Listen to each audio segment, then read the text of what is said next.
Hello friends आपण मानक स्वागत करुच्ची एसआर ट्यूटोरियल को आसंतु देखिबा आज केमिति आमे डिजी लॉकर सहाय्य रे आमे अपर आइड को क्रिएट करि परिबा।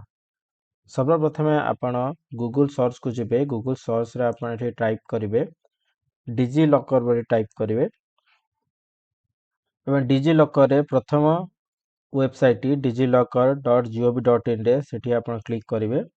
एठी डिजी लॉकर वेबसाइट खोली जिवो।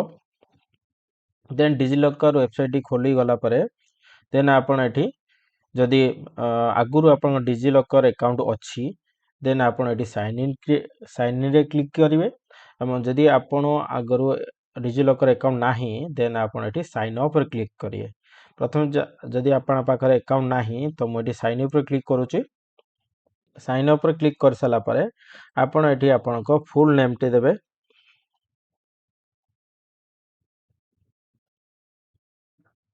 फुल नेम टी दे सारला परे एठी आपण डेट ऑफ बर्थ देबे।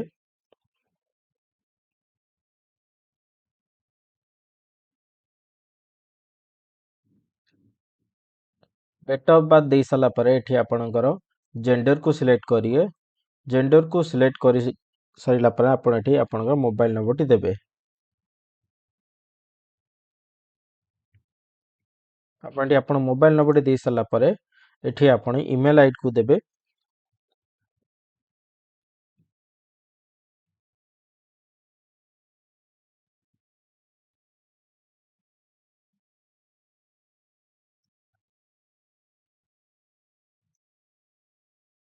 ईमेल आईडी को दे सारला परे आपण एठी 6 डिजिट को सिक्योरिटी पिन देबे।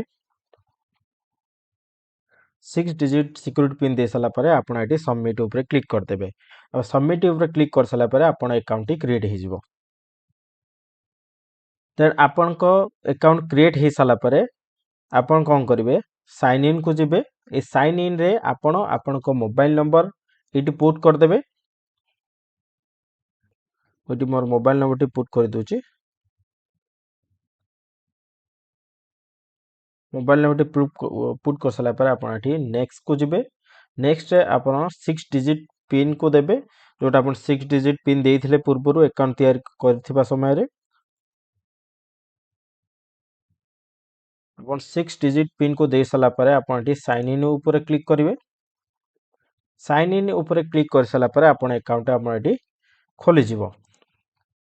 तापर आपण कोन करिवे तो आपण अपर आइड क्रिएट करिया कोले आपण एठी बाम पाखरे सर्च डॉक्यूमेंट ऊपर क्लिक करिवे। सर्च डॉक्यूमेंट ऊपर क्लिक कर सला परे ए सर्च डॉक्यूमेंट रे आपण सर्च करिवे ABC ID. ABC ID type करके आपण सर्च करिवे। एटी आपण लिखा दिथिबो एकेडमिक बैंक ऑफ क्रेडिट। एटी आपण देखि परथुबे एकेडमिक बैंक ऑफ क्रेडिट ऊपर आपण एटी क्लिक करिवे। देन आपण एटी अपर आईडी ऊपर क्लिक करिवे।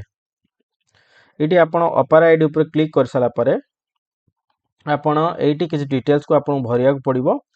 एटी आपण देखिनतो आपनकर डिजिलॉकर से आपनका ना को स्कैन करि निछि सौम्यरंजन महाराणा। देन आपण डेट ऑफ बर्थ को स्कैन कर नीचे जेंडर को स्कैन कर नीचे एठी टाइप रे आपण देबे आपण जहा चाहउछथि रोल नंबर देबा चाहउछथि रोल नंबर देबे। आपनकर कॉलेज रे जदी यूनिवर्सिटी रजिस्ट्रेशन नंबर मिलि आपण सेटा को दे पारिए। जदी आपण कोनोस किछि मिलि नै आपण न्यू एडमिशन देकी आपण आगु को जाई परिबे। तो मु एठी रजिस्ट्रेशन नंबर दे दोछि देन मु ओके करूछि। एठी रजिस्ट्रेशन नंबर दे साइला परे आइडेंटिटी वैल्यू रे मु एठी दोछि आप मोर रजिस्ट्रेशन नंबर को ये मोर रजिस्ट्रेशन नंबर दे सारला परे आपण एठी कोन करिवे आपण जो यूनिवर्सिटी रे आपण एडमिशन नै छंती को ईयर रे आपण एडमिशन नै छंती आपण एठी सिलेक्ट करिवे। तो मु एठी सिलेक्ट कर दोछि गोटे ईयर को। देन आपण एठी कोन करिवे आई एम ए स्टूडेंट एठी आपण करिवे आपणकर यूनिवर्सिटी को यूनिवर्सिटी आपण पढुचंती से यूनिवर्सिटी को आपण कोन करिवे एठी सर्च कर देबे।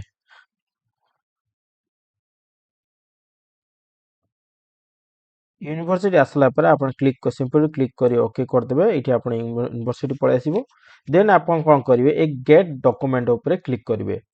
गेट डॉक्यूमेंट ऊपर क्लिक कर सला परे ଆପଣଙ୍କ ଅପର ଆଇଡି କ୍ରିଏଟ୍ ହେଇଯିବ।